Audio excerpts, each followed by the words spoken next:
obviously it's the only reason why Lucas keeps the name Scott. The conversations with Karen and Lucas and like the honesty that Karen has with him, and I'm sure it also stems from them being so close in age. Like she was 18 when she had him. Yeah. But I just really love all of her honest conversations with him and about this situation, about Dan, about that time, explaining it to him. I think it's done really well. Like Karen's just one of my favorites. And again, it's weird when you're older. Like obviously Brooke Davis is the ultimate best character on the entire show. Yep. Hands down, hands down. But and that's what I thought when I was, a teenager, and that's what I still think today. Yeah. But like the adults now, like Karen and Keith, which yeah, I liked and liked them and loved them and whatever, but like as I'm older now and looking, like you said, looking at these adults and like kind of we're not their age yet, but like knowing what it's like to be an adult and looking at kids, Yeah. to speak to kids the way that Dan does, and like your son, like having that be your son, and it's just like mind blowing. Or like even Sherry, like Yeah. Tim's stepmom, like the way she was behaving and what all those moms were saying about like kids. I'm like, Yeah. you don't even know them. Like you don't even know what's Yeah. going on. Like, and it wasn't that long ago that you were in high school and you were a kid. So like Mhm. how have we just like forgotten all of that, Yeah. But I really love the conversations Karen has with Lucas and in the episode, and again how just like real and honest they are. Yeah. I think it's prevalent throughout the whole series. Like Exactly. she And never. then once, Nathan and Haley, have their kid, and spoiler alert, how they are with Jamie even, and how all of them are with Jamie, and, kids that come into the show later on and stuff like Yeah. that. It's nice to just see really good depiction of communication. Yeah. I think they communicate so well, especially her character communicates so well because they had hardships. And I feel like that those hardships created a more open environment for them to be able to express, hey, this is how we're going to handle these situations. Because aside from what's going to happen on later in the show, you can see somewhat a lot of maturity in Lucas in this point that we're looking at, because if it would have been handled how one is expected to handle it from episode one, Lucas and Nathan would have been in a fist fight, you Mm-hmm. know? So Yeah. it was very weird and interesting to see him just being able to kind of, as bad as it is, to put the other cheek to all the Nathan Mm-hmm. antics. So I think that having those hardships was able to create that open environment of communication, because you don't see that with Dan and Nathan.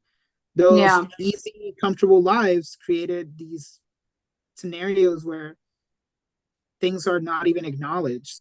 Yeah. Now with Lucas, if you take his love life out of the scenario, like I Mhm. do like his character in every other aspect. His love life, he just treats everybody like complete trash. Um, but every like the other aspects of him as a friend, as a son, later on down the line as, an uncle, father figure, etc. I do his career path, like I do like him as like a separate person. Yeah. And we do see a little bit of Dan and Deb too. Like, so Dan, the whole episode is like training for this game that like isn't even a serious game. Like they don't keep score seriously. Like, do you know what I mean? Like it's supposed to be like, to my knowledge, I feel like it's like a fundraiser that they Yeah. do. Dan's going into it like it's the state championship. Like he's It, training, he's like not eating certain things. Like yeah. it's actually insane. It, it Um, it's pretty brilliant when you think about it, because this again, this grown adult is taking this so seriously to be a teenager mhm, who in reality might be better than you, because they train, they play at school, they're on the team, they're the best players on the team, mhm, and you're like, oh, I'm gonna relive my childhood days in your 40s. It's possible, but it's really hard.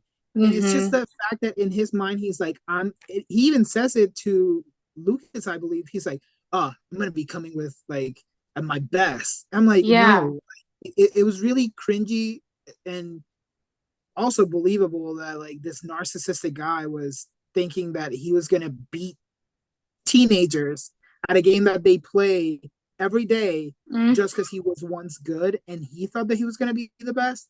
Oh yeah. Incredible. I hate Dan, and I think he's one of the most despicable villains in TV Mm-hmm. history. But I think it's written perfectly in these Mm-hmm. scenarios that he's in. They're brilliant to showcase how often. Well, yeah, 100%. Like, and I mean, I'm trying to think. There are little glimpse moments, and this is over 9 seasons. There's like little glimpse moments where Dan isn't the worst, but then it always follows with him showing how he was doing whatever he was doing for himself, for his Yeah, own benefit, like the whole thing. Um, and you see the training throughout the whole episode. You see that conversation he has with Deb, yeah, where she basically is like, "Can you relax?" Like, yeah, you know what I mean? And she's like, "Are you really like?" And oh, the whole scene is so cringy and gross. Like, he's like, oh, he's sitting there with like whiskey, just drinking in the dark by himself, and he's like, it's like Christmas morning. Like, what? yeah, And he's like, I was really good. Like, I wish I would have known you then because I was really good. Like, okay, but like, and then she says, so was like, do you like that time of your life more than me and Nathan? And he basically says yes. He like takes a really long pause and then he's like, it was different. yeah. Like, It's like it's the cop just, out answer to say, yeah, well, and 100% it's because he's a narcissist, and that was the highest point in his life. He was the star of the basketball team. He was dating the cheerleader. He was prom king. He was popular. Like all the things, and then it all starts crumbling down slowly and slowly. Karen gets pregnant. Picture perfect is over. yeah, Then Deb gets pregnant, and he's like, "Well, I guess this is what I'm doing now." He stops playing basketball, and then mhm, whatever. Um, and we all hold on to at least most of us that time in our life being in high school teenager like you know but I think that's a big societal pressure too that everyone's like this is the best time of your life and like yeah, truthfully it's really not.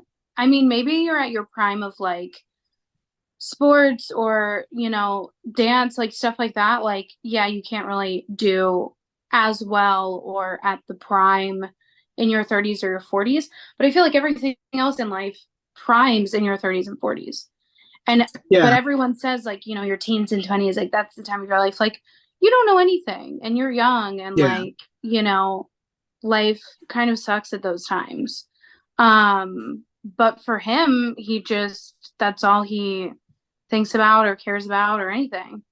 yeah. And And even Nathan points it out. He's like, he's still in that phase because he feels like he has something to prove to Whitey. It's like part of me has always felt like he quit not just because he got uh, them pregnant, but also I feel like he didn't think that he was good enough at any point.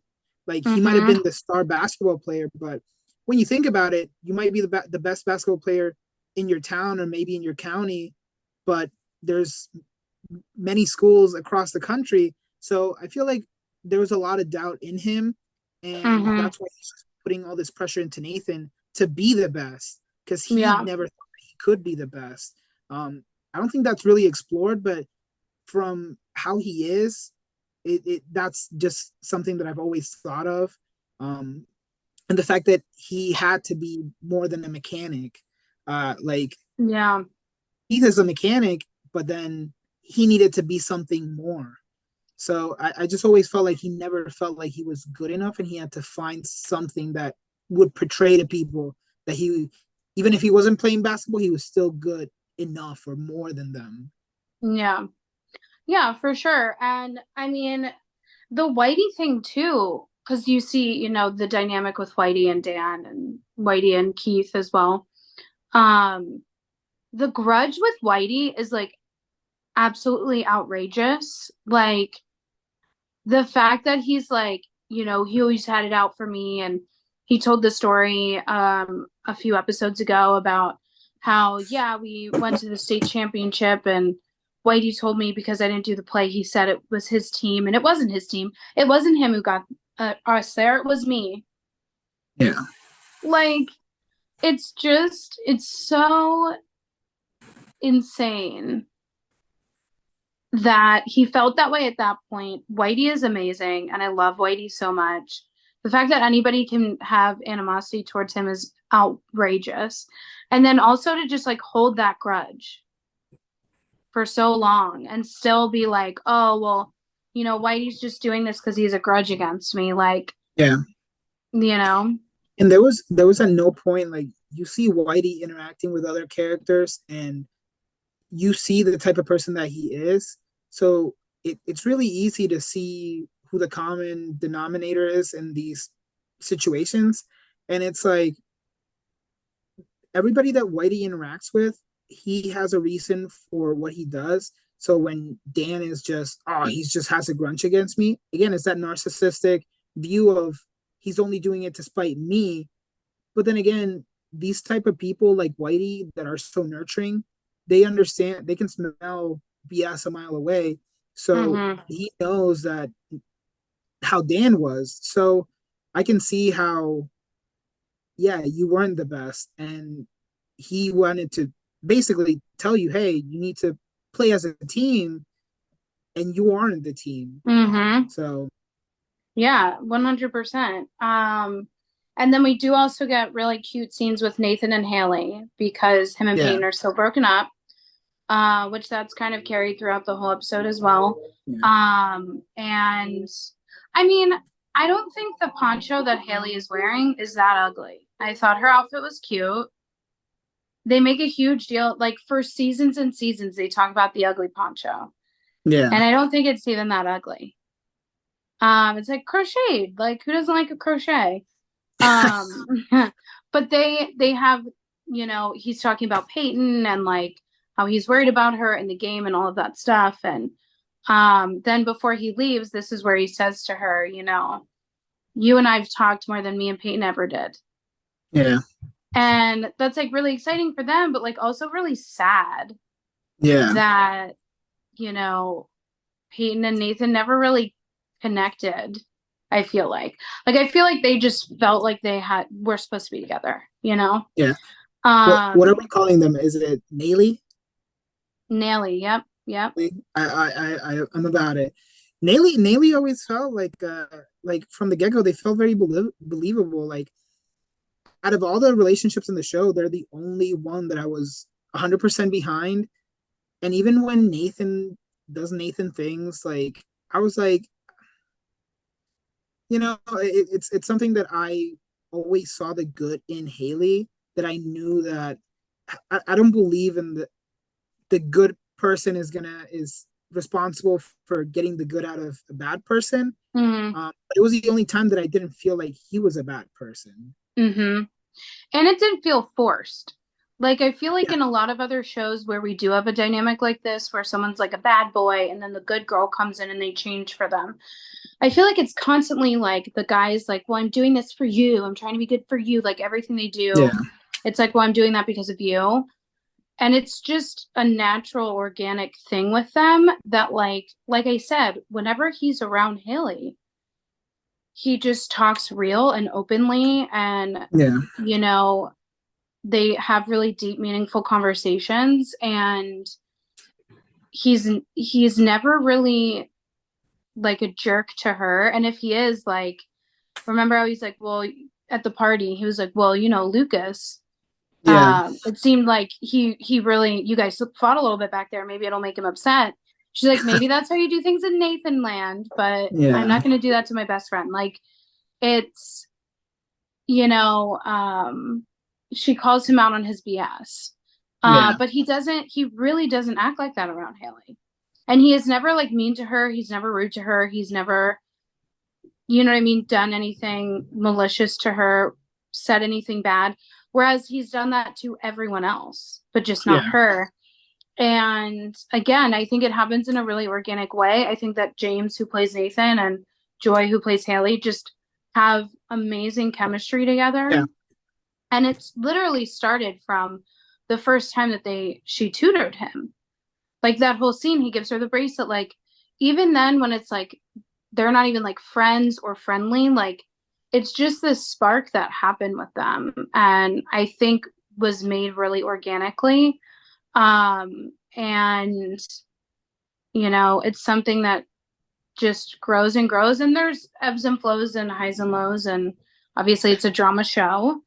Um, but yeah, I really like loved that scene with them, and him being like, "Are you gonna come to the game?" And she's like, "Only Yeah. if you get a B or above." Um, but yeah, I thought that that was really cute, and I think it's nice. We got a lot of good basketball stuff. We get the game, we get the shots of the game and all of that stuff, but there were a lot of good conversations and like scenes, Yeah. character to character that I thought were really good and meaningful and really sweet scenes. But yeah, the game was so funny. I love Keith playing basketball. Like, and I love like how at halftime all the like dads are like laughing and like Yeah. joking around, and Dan's like, "You shouldn't be laughing, like you guys are embarrassing." And Keith's Yeah. like, "Yeah, that's the point. Like it's supposed to be a fun thing. Like we're not coming out here to win the state championship." Like Yeah. It's really sad. um It was really sad to see that because Nathan asks just because he wanted something that they could both enjoy, and it turned into this thing that it was like, I need to prove that I'm better, yeah, it was like so which serious. which sucked because it's like, that it's very realistic. There's still those people that, like you said, are holding on to their best era, and it's like, yeah, but at the same time, that's not what's important anymore. And these dads that were joking around, they could see it. They're like, yeah, it's about having fun now. And he was like, you're embarrassing. And they're like, what? Like, stop taking Yeah. yourself so seriously. Well, This is and not that what whole it's thing about. was just so uncomfy, that whole scene in the locker room. And because then he goes over to Nathan and Yeah. um he's like, "You um something like you're not playing your best or whatever." Yeah. And Nathan's like, "We're up by 33 points. Like I don't Yeah. understand like how you think you're coming in here and like shit talking me right now." And Yeah. he's like, "I'm not talking about that. I'm talking about you. Like you're not playing your best right now." Yeah. And then, I mean, again, it's this great moment where Keith comes in and sticks up for Nathan and is like, "Dan, walk away. Like, you're being embarrassing. We should Yeah. be proud that our boys are so good, that they are kicking our ass, whatever." Mm. And he's like, "Speak for yourself," and leaves. And, then Keith is like, "Nathan, you're doing good. Like, just ignore him, whatever." Yeah. Um, which Keith does have. I don't know if he already had it or if it's later on where he does like sit down and talk to Nathan, and I think it was earlier in the season, where he's like, "I'm sorry we haven't been closer, but like Dan's a lot, and I just kind of like don't want to step on his toes, but that's not fair to Yeah. you because you have to deal with him." Um, and I think that's where a lot of the adults in the situation like not forgot about Nathan, but like we're kind of like, "Oh, it's too much of a headache to fight with Dan about it." Yeah. But at the end of the day, like somebody should have helped Nathan out. Like, Yeah. you know, but I also love the scene where Nathan's like getting ready for the game and Deb comes out with like a glass of lemonade. Yeah. I was like, how wholesome, suburban mom. Like, The here's some lemonade. lemonade. Yeah. And he's like, It's "Did not dad no more poison it?" And he wholesome like drink than sniffs it. lemonade. Yeah. Um, yeah, I think that was, but yeah. And then this is the other thing too, like, so Dan comes out and the whole town's like, "Oh, it's Dan, blah, blah, blah," whatever. after that whole moment, like, how is anybody cheering for Dan? I Anyone? don't think they are. Like to me, it just seemed like that moment where he's like, "Go, you guys all suck." Like Yeah. it just felt like a moment where like people were like, yeah, But like, it I was feel like it would have been so much better if it was an awkward silence after like Dan shoots the shot and then like it's like, oh, they won. Like I feel like it would have been so great if it would have been awkward. Like no one claps, nothing. Like not a cheer.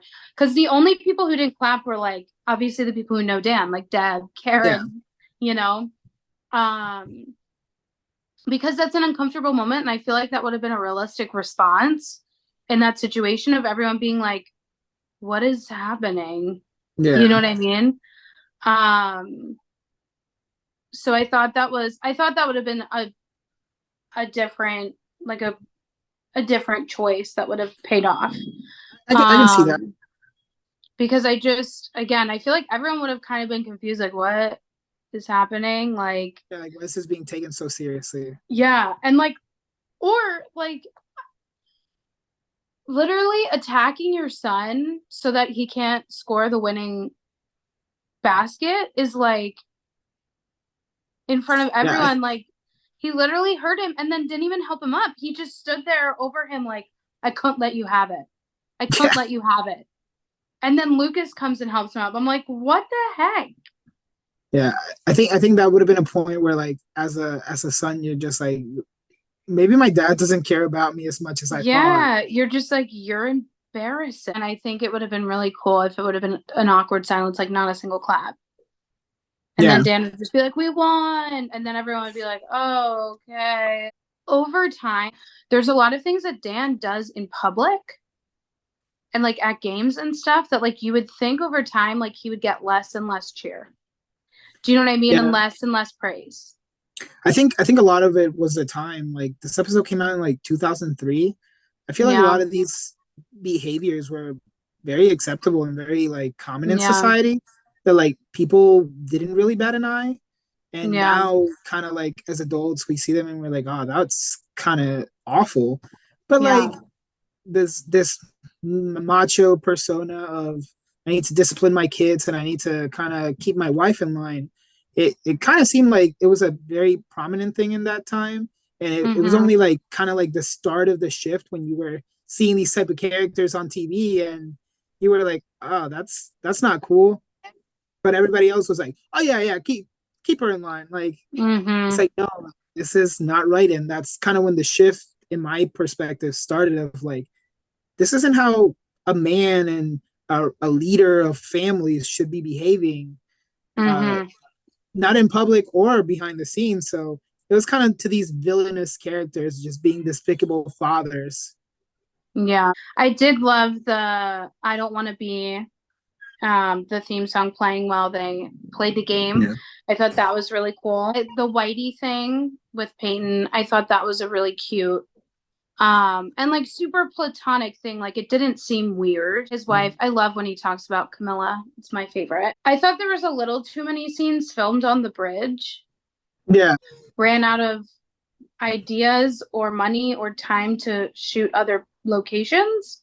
Yeah. But there was like four scenes in a row on the bridge. Like the Peyton Nathan relationship into and at the same time as Lucas and Peyton is very weird to me. Yeah. The game after it's over and she gets to the game and Nathan's like, "Oh, we're back together. Like you're here for me or whatever." And she's like, "I'm not here for you." And I'm like, if you say I'm here for your brother, like or show that you're here for his brother, like come on now. Yeah. But she didn't. She just like walked away by herself. I But mean, yeah. Now I'm like, you should have just worked on yourself. Clearly, there's yeah. things that you need to address for yourself. Just that would have been more believable now that I think about it. Yeah. Instead of like being like, oh, I'm going for this guy who didn't treat me well to this nice guy. It's like, why don't you just To work on his yourself? Just brother. yeah, Like the Glad to Be Alive song playing when Peyton was running the red lights at the end. yeah. The irony, I liked that.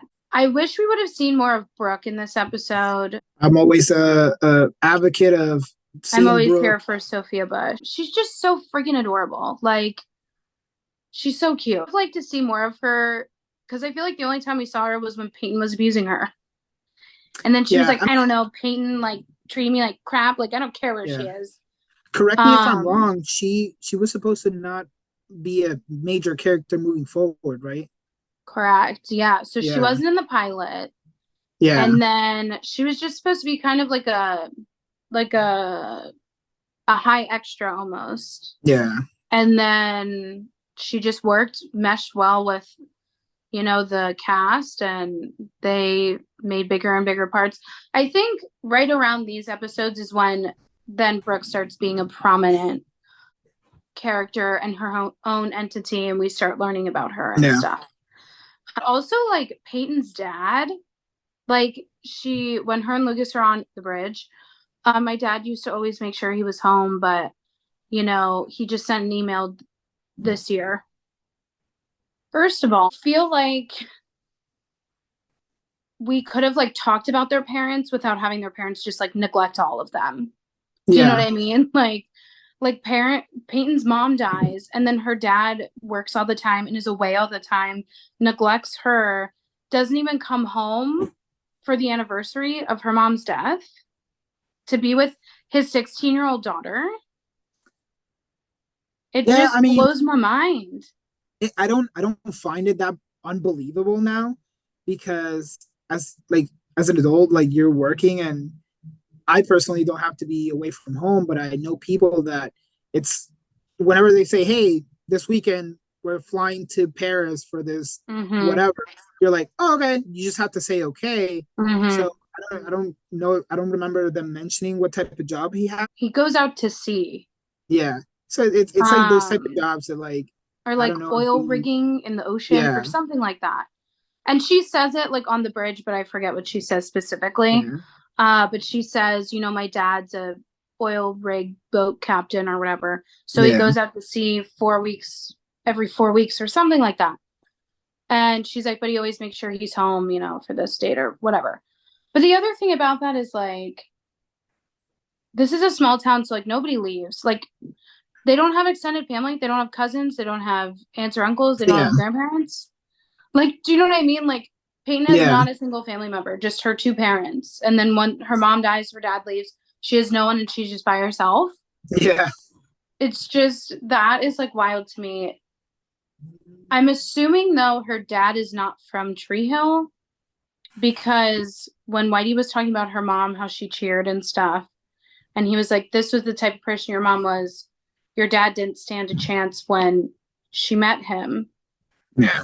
So either maybe her dad's older and like wasn't in high school with her mom, or maybe he moved there. Yeah, overall, I do like this episode. The Peyton of it all is a little much. I loved Keith. So we can do I do want to be, I don't want to be, what we do and don't like about the Okay. episode. I guess all I want to be is whoever is coming up with the titles of the episodes, because A+ for effort. The name of this episode is All That You Can't Leave Behind.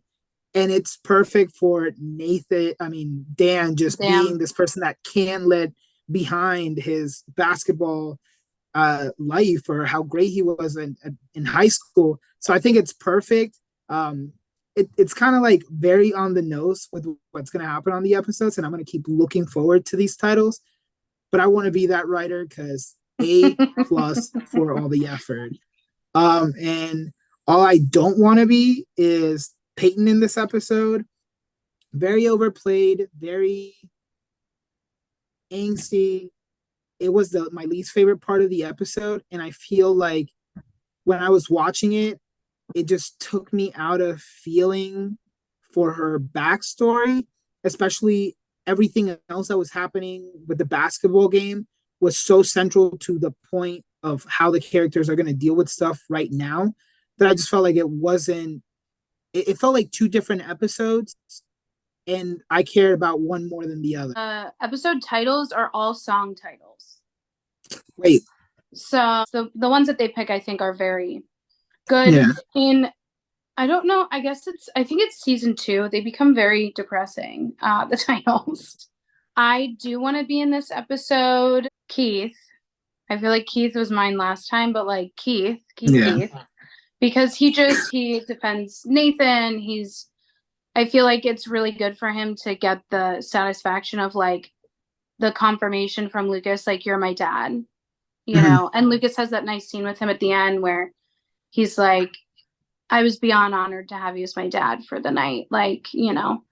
So I would say Keith, and then I don't want to be Dan. Like, he's just so unbelievably horrible and embarrassing in this episode. Overall, I did really like the episode. I liked the basketball aspect. I loved the music this episode. Taking Peyton out of the equation, I'd give it about an 8 out of 10. Okay. Putting Peyton in, I'd give it about a 6 out of 10. Right, the next episode that we're going to be doing is going to be Every Night is Another Story. Thank you so much for joining me today, Jonathan. Thanks for having me back. And we'll see you guys next time. New episodes every Monday, Wednesday, Friday. Catch you next time.